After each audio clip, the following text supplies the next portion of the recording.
Byongezako ku ddoboozi mukaganga buki mukuza tudde wabweru kubanja kandi eddoboozi ate ono mulwadde kale nsuubira bwe nti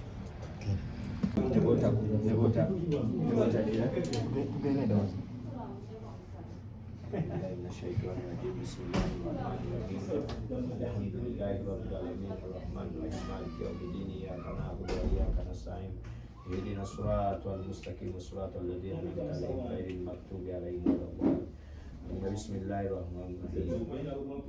قل هو الله أحد الله الصمد لم يلد ولم يولد ولم يكن له كفوا أحد ya Allah subhanahu wa ta'ala buli kitendo buli kitonde buli kintu kyonna watugamba omuntu yasinga amaanyi kusimu tusaba Allah osuuse okendeze obulumi otereze mukwano gwange ono omusajja w'amaanyi nnyo era lwaki musabidde nali mulabyeko emyaka ndoza nga 15 baana abatandika damandoskoyo yamundaga kati kinkakatako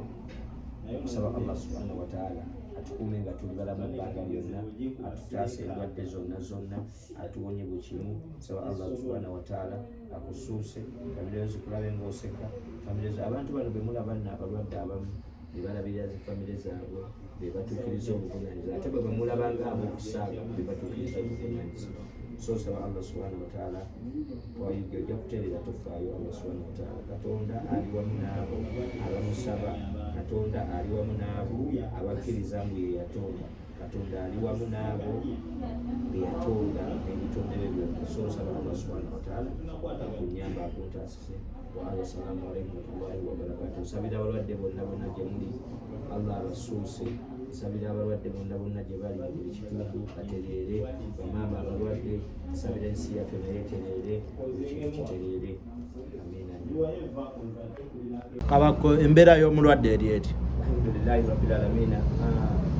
sooke twebaze munyanzi mungu alukeeseza olunaku olwaleero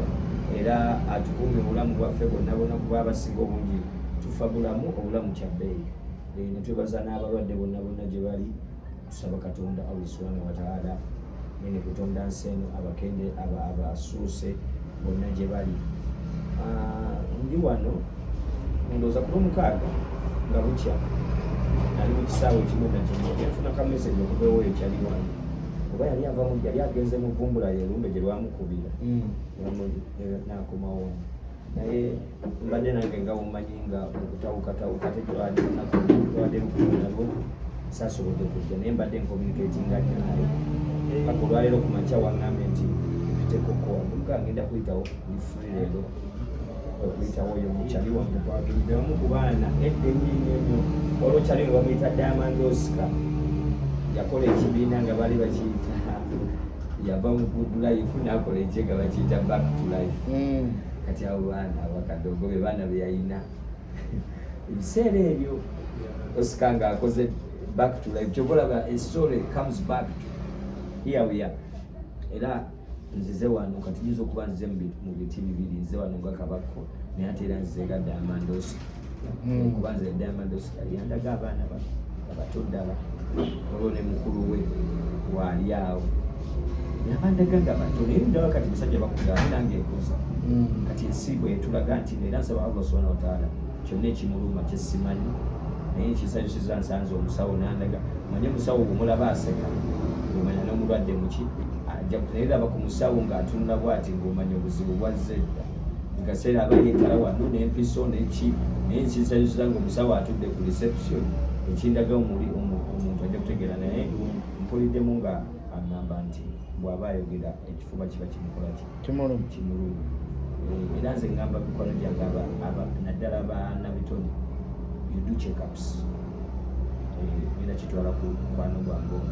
tutambula nnyo kiro osonyi okyogera naye kinsanyusiza ye aterere kati kanjogere kuba tannaterera ng'oli eyo yonajja mukole check-ups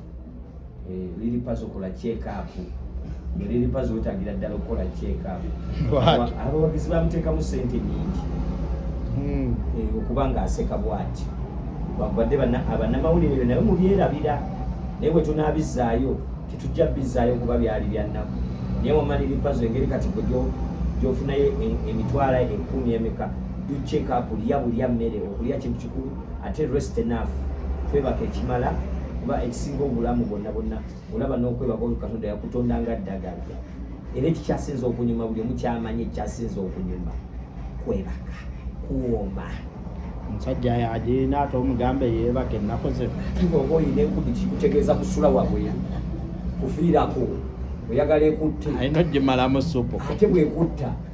bwogisulako tosulako ate kati wewe unyoyo boyi wange nnyo ddala naye kati ye ate mugambako abo n'abalala naye isa general point all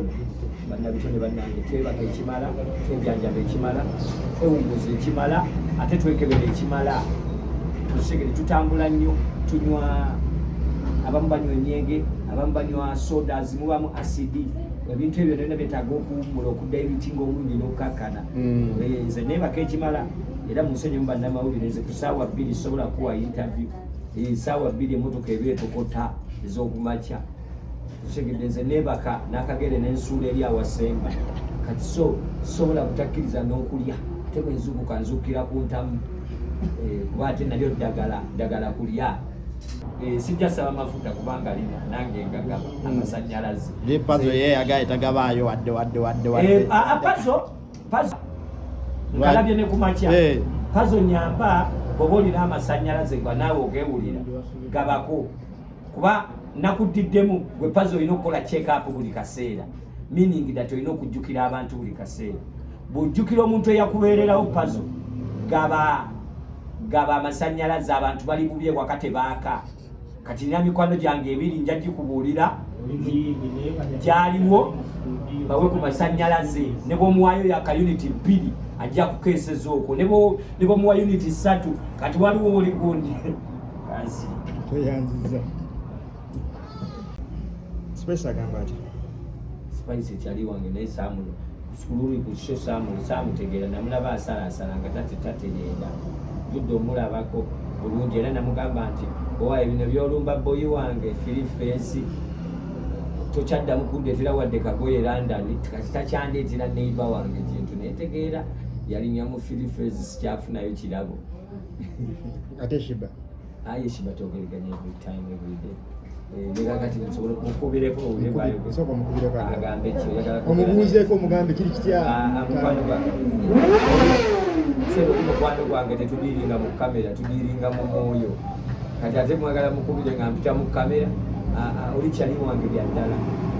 ayinza n'okuba n'essaawa eno yakuba mpulira vibratinga nensogerera na mukwano gwange mu kamera kuba abakyali wange fit ebigambo byayogerwa nti mukwano gwo Shiba yakubira akayimba ng'asoomooza Spice ne Spice n'amuddiza wakawulira akayimba ako kati nobwewuunye oluyimba lwoyogera akaani koyagala akasipimika akashiba kalungi tokayita kayimba oluyimba lwa Shiba kalungi akayimba kaba tekanyuma oluyimba lwa Shiba kalungi sipimika gyeyalukuba ng'akoona Spice Diana sipimika kati kambazeeyo ko katono kagamba ako kebayita sipimika n'omujamaika yayimba akambi bakayita no way oba mukamanyi no way kigamba tokola ki topima onokutula waliwo nekyali wange sizamani yagamba ngo topima onokutula mizaani. So I think Shiba ne Young Mulo mwerabidde era muli mukumispe mukyanga oluyimba olwo basically lwa Young Mulo. Shiba nakola remix nani kati Young Mulo mwalumujjeko ante kati ye line za Shiba zilimu nti yaga mukyala birungo yeye ngalumba Spice Dana kati Spice mu luzungu spices kati mu Uganda bye birungo ate Spice ayinaka bakayita birungo kati ne Spice Dana nadiza mulagamba nze ndi mukyala birungo nakakasa ne namuwa nelo ambadde kati abantu abo babiri kamba bawuli omuwa akabi nnyo n'omulala wakabi ompuliriza nnyo n'omulala wakabi omulala omukyali wange nnyo omulala kyali wange biri ebintu beka bibiri era kyali wange nnyo simwogerako nekyali wange omwogerako simwogerako manyi lwaki simanyi baba bakyali bange kati Spice naliko by the way nange nali simanyi bino byavudde emmotoka nga nambulala abantu nsanga nga bashootinga kavidiyo nebabulira amazima nti naye gye mukutte n'enkyatuta mwota n'enkyatuta oluyimba ndi bize nnyo kati nayo tebalumanyi olwo naye by the way nagamba Roja nti eri gye mukutte byaddala nze mbabuulira zero nsolo z'amazzi ate oba okuttewa ne bagamba ebyaddala nze njogera frankly gye bakutte kuba nali ngamba bakyali bange nga bagamba ku kyali wange nnyo nga bagamba oli ye sijja kubalimba wakabi nnyo emyaka 5 nga yatukuba tebirimu omanyi omuyimbi musanvu topiki bali kunzijukiza emyaka 7 nga atukuba ate okukuba tekuliko mukuyimba terikakwa kato tewali nti ono muyimbi mukazi ono muyimbi musajja the general name eryeji muyimbi fenna tuli baki bayimbi era tukuba era ebatuteeka wali kabakobo nteeka wali nkukuba nenange manya nkuba oba akuba oyo ekyali wange aludde nzezo ne bakyali bange abakuba nabeerako ne Wendy nga kyali mu good life nga bakuba naye kati nkugamba akuba nga mukazi kyali kimanyikiddwa mbu omuntu asinga okuba abamuki musajja asiba ekiwato n'anywera n'asiba n'omusi omukazi asiba omusi naye nga kimanyikiddwa ku abasajja ffe tukuba naye it came to a general that abantu ne babelivinga mbu okuyimba si kwa basajja okuyimba kuli general kwa bonna ne Fresh Kid asobola okutwalamu emyaka emeka ebiri oba esatu n'enkudi osobola otuvugamu awo ne tugendera awo nga tetutegedde kwegamba buli kintu kisoboka okuva kati ne tuguma. So nembabulira amazima era we baata akayimba wallahi billah nali ntambula naye nga nina ku status yange kaposta kakapa kati nga atakulwa kutaano tasijja kubalimba akoko kati bali bakyali bange akosaaka tegedde baguddemu alumba fetuli bayaye bageto kati eba alumba utegedde omanyi okugwa mu mannyo goonya ngeyasane booti akalya kiba okuba akayimba akagaaya ogambye kayimba usose kayimba nontereza oluyimba kati Shiba yakuba oluyimba kati sawe nokuba akayimba akalya akagaaya kabulira mu luyimba akamira era kuno kulabula kuno nako kulabula gawe nabalabula kuwemagere kuno nako kudda mu kulabula mu kuyimba bulati Shiba nota akantu konna akamuliko akamira kuba Shiba munene asinga n'oluyimba kati bwota ono kyayisa akayimba alumira agakati yimbo olwo nnyini lwa Shiba ne Young Mulo muyambadde TNS original ali otegeeza ki TNS original kigambo nawe era nawe okyogedde umaze nokyogera ati wali otegeeza wali ogezaako kulumba Jeff Kiwa olaba wawe mubanna mawulire muve mu bintu by'okwogera abantu abatali mu golaba wawe erinnya ly'omuntu TNS original bwempita eyo gyempita mumpita kibanna mawulire gwe kabako mubeera buli kaseera mugamba kabako TNS kati mwagala nyambale biki mwagala nyambale biki nyambale goonya watadde kagagamba kala original ngobondaba boti olabawo duplicate oba otegedera bakubera nga nze TNS ebyaddala ddala duplicate era singa nawandikako wano deep naye kati nze bantu mpiteyo me baŋŋamba wuyo wa TNS nange munnange bandi abo bano badesigner bange abaleeta ebyokwambala ndikuvidiyoshuti ya Shiba nwajja omwana ŋŋamba kubaako nange kanyumira akakagambo baira I quote someone's like there is but nagenda okwashuminga those are the points we need to lay out kati singa mwasokeddeku ekyo bali abaliyo badyopo baani abaliyo 6 killers omanyi njagala nnyo ate njagaliza nnyo ate nsiima nnyo I heard of that era nenkibuyinga which was good idea sobola kikomentingako nga kibi kati ogasse ebintu bimeka ogambye bali abaaliyo meaning that it was also a team anti kati kabako kiri bwekiti mmwe abasooka mu TNS mwavaayo kati waliwo abapya bali mu TNS wabakubirako nga tuvuddeyo mwatulabako nga tubakubidde amasimu walo bannamawulire njagala mundeterayo interview nga nkuŋŋanyiza abantu nga mbagamba eyo navuddeyo siriddayo mpuliriza njagala nti bwe mbanga njogera nga nziramu ebibuuzo byange nsagala kweddamu nina ebibuuzo nga mutabani wange njagala abisangewo ebyakangaana mashallah nga ndi ku nsi kuno sitole ekomewo kati njagala kubabuuzaamu abannamawulire ddi bwe nabagamba mbu nava mu tiimu nosirimu era ddi lwe nabagamba tiimu nosirimu nsiba mbagamba ekintu kimu waliwo akagambo ke bayita akaddanyuma kassa sikyo ye muganda eyalugera era namala nagambayo n'ekirala gyoba tokoze eki toyombe gyotera okukola ki okudda naye era yeyomu yagamba era akaddanyuma kakola ki kassa yali ategeeza ki awo kuyiga bireke giga kyategeeza byonna biwapulaninga bireke. I think I'm a brand and not even on board of directors I am among the best. Kati among the best kati yagala njogere ku byange nga bye nazimba mbu byagwa nga bonokera mbu olwo omwala guli gwantama nga gwe waguzimba omwala ogwo nga gwantama nga nze naguzimba nedda tukitwale mbu omwala ogwo nze naguzimba sijja gukuba otegedde nguleke gugulukutireko kuba katomanya eyo gyoyogedde gyogambye eyo mbu gye nava wayitayo omwana ate ye n'abanga kabako kati sijja kuziba nja kulekayo kuba nze nazimba omwala oba okitegedde ogwo ogutambuzaaga amazzi golaba gatambula kale ate ngukube I have to create another bridge. So nze ngamba bwe nti sibagambangako navaayo ate sibagambangako nti gyembi ndiriddawa mumumanyi ndibwa ndi mu bantu so kati sirina wa idea yakuvaayo nakuddayo ebintu biri mukulike eyo emasaka emnyonyo kyokyo nkyebaliza bannamasaka ddala ekyo kyo kankyebaze bannamasaka sifunangayo kadde kabeebaze bannamasaka mwebale mu lulimi olwaffe olwagete bakuyita kulabisa mwebale nnyo kulabisa mwebale nnyo tulabisiza mwebale nnyo kulaga nti nno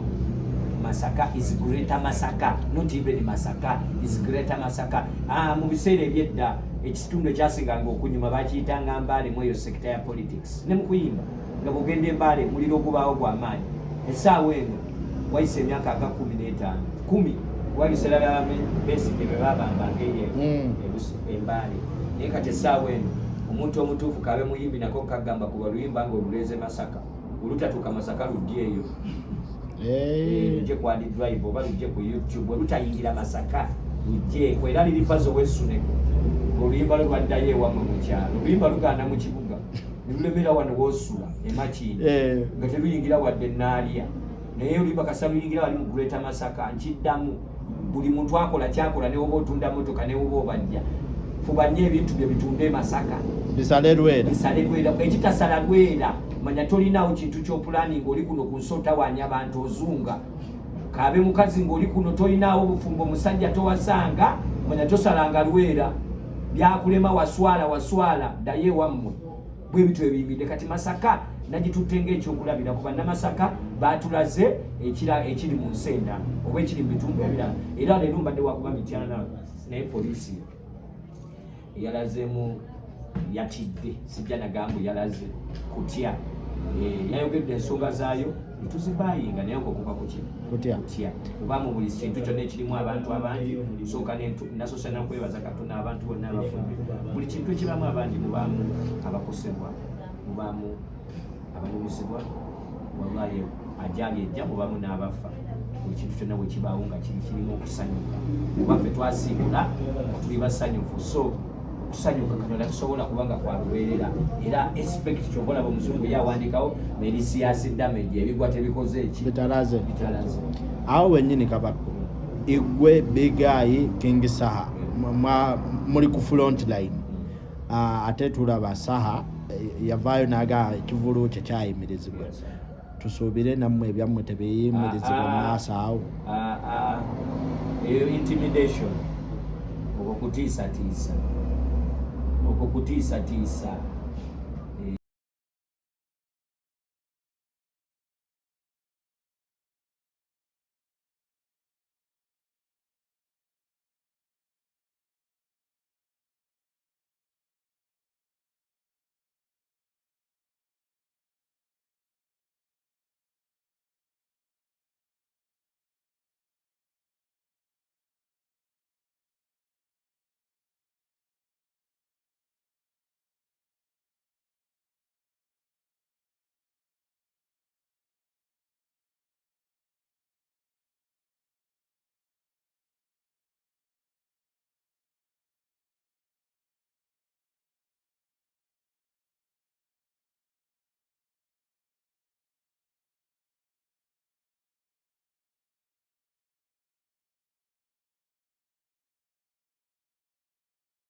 Manyago.